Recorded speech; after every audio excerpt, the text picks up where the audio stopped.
Hey guys, welcome back to my channel. It's your girl VickkyMama. If you're new here, thanks for tuning in. Today I'm going to be talking about 3 reasons why you shouldn't study computer science or software engineering in a university.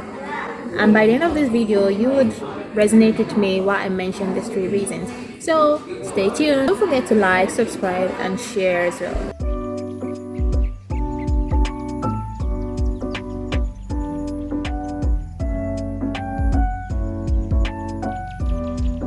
Number 1 reason, modern skills are ignored.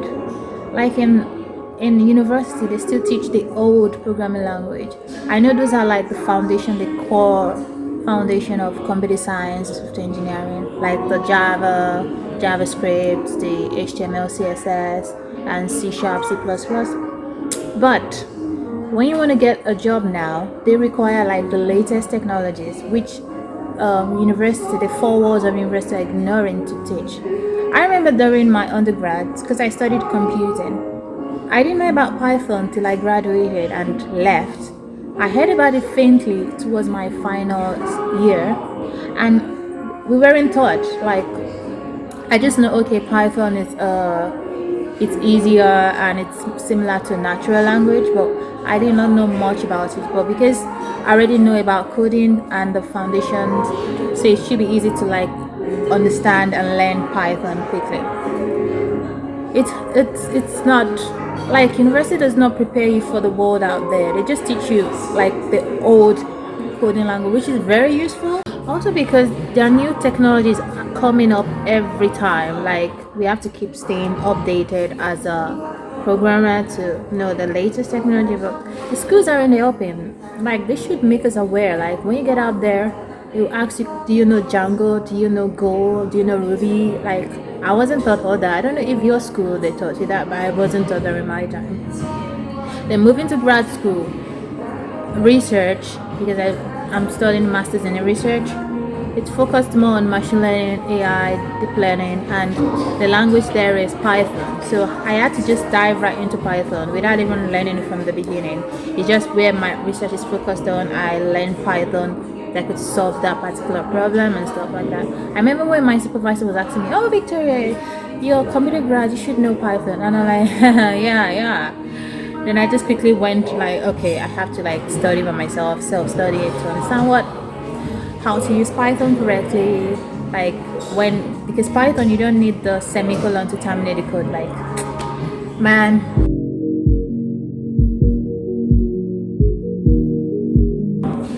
This leads me to the next. There are no jobs. Jobs are hard to find. So you work so hard in a tough subject, in a tough course, thinking when you finish you're gonna find a job, and you're so disappointed. Life knocks you in the face and you can find a job. It's so frustrating. I noticed companies prefer to employ a non-tech person who transitioned into tech than a direct tech person, because these people have the diverse, like they know about their subject and they know about technology, so together they can make an explosion. But we techies that are just linear ultra career, just tech. We don't have opportunities as usual, except you're like extremely good. And when you look at job descriptions, they're always asking for experiences. As a new fresh graduate, you could put in your project you did during your undergrads or something you did volunteering, like any apps you've built or any websites you've developed, right? But companies are more lenient to those who transition. Like, you go on LinkedIn these days and you see people transition and like, oh, I'm a non-tech, then I start to transition. So it's like so frustrating for people that are just in tech and can find a job. Let me give you my experience. I did computing in undergrad, right? Listen to the title, the name of my major, computing. So when I walk into a room and everyone is exchanging their majors, like talking about it, and they're like, "Oh, Victoria, what did you study?" And I'm like, computing. They're like, "What's that? Like, are you calculating something? Or we could hear computer, it has to do with computers, but what exactly do you do?" Because computer science is more theoretical, mathematical part. You do discrete mathematics, calculus. That's terrifying. But computing and software engineering is kind of similar. It stems from computer science. So I have to keep explaining myself every time I say I studied computing. So sometimes I just say I am studying software engineering to just make it easy. I'm tired of explaining myself over and over again. And then in grad school now, I'm doing software. There's no engineering, there's no development at the end of it, it's just software. What's a major? Software. And you're like, software what? So my life, my career choices, I don't know, like the name of my majors have been so funny. Like I have to keep explaining myself. Oh, software, what exactly are you, like developing or engineering? I just say software engineering because my college is science and engineering, so I just put software engineering because I don't know, like, yeah. So back to companies and job search. I know as a computer science or computing related courses, we're taught to be a deep thinker, analytics and everything. Like you should know, like everyone should know, every techie should know the basic structures, like the data structures, algorithm, time and space complexity, database. Those are like the core of computing related courses. But yeah, so my question is, should we now move to like a non-tech degree, like to balance it? Because non-tech are moving to tech, so maybe we should move to non-tech so we can have both experiences and make us better, because people prefer diversity. It's just like you can speak two languages, you're cool, but if you're just monolingual, people are like, oh, nothing special. But imagine say, oh, I can speak English and I speak Korean, people take you more seriously and people are like, oh, wow. So I don't know, it's like, I don't know. It's just like in grad school, like research. I call my friends who are in non-tech and I'm like, oh, what are you doing? They're like, oh, I'm in the lab, I'm working on my Python code. And they ask me this and I'm like, oh yeah, that's what I'm doing too. So it's like, what do I have better than they? Like they have, like, it looks like they have better chances than me right now. I don't know, that's how I feel, my experience. Like for non-tech jobs, it's kind of easy to get jobs because the interview process is not as tedious like a techie job. Like to get a techie role, you have to like apply, right? Sometimes you get to do some assessment tests, maybe phone interview. Then you have to visit the company or online to do the coding test. Then you have to do like team test because they have to like put you amongst team to see where you fit in. Like it's a long process just to get a job. Even if tech is a very creative job, it's very difficult to get jobs, unlike in other non-tech roles. Like in marketing, if you can pitch, you're very good at communicating, you're very good at making a sale in business, you can easily get a job. But in tech, despite all that, you have to go through those series of interviews before they can finally pick a candidate. Which leads me to the third point, is that everyone codes. Babies, children, adults, techies, non-tech, everyone codes. So there's no point going to school, because when you go to school, they teach you more of the theoretical aspect.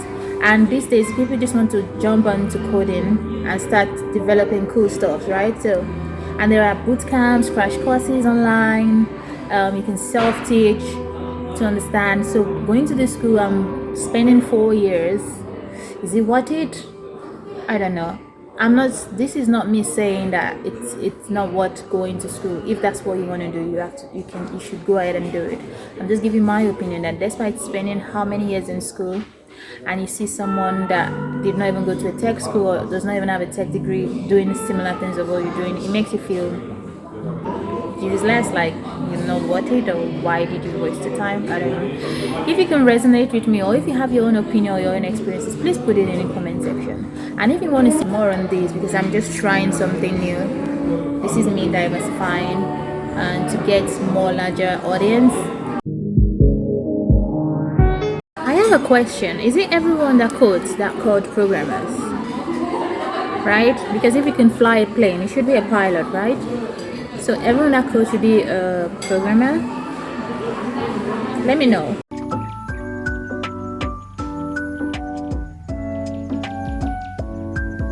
My conclusion is that do what you want to do. Just do you.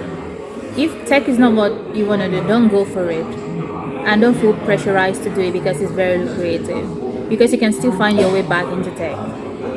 And you have more experiences, more diversity, variety than people that are just linear in tech.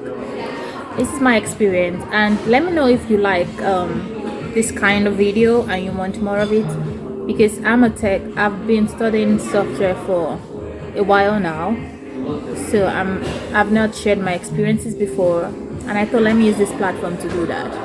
So if you can relate, please leave in the comment section. I want to hear, let's have a chat in the comment section. Thanks for watching. Do not forget to like, subscribe, and share. Till next time, it's your girl VickkyMama. Yeah, yeah.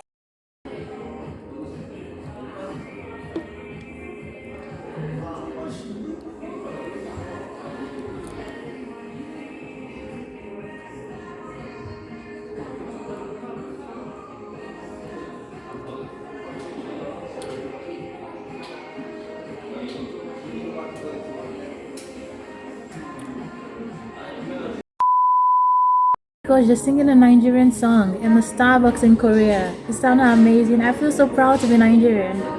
Listen.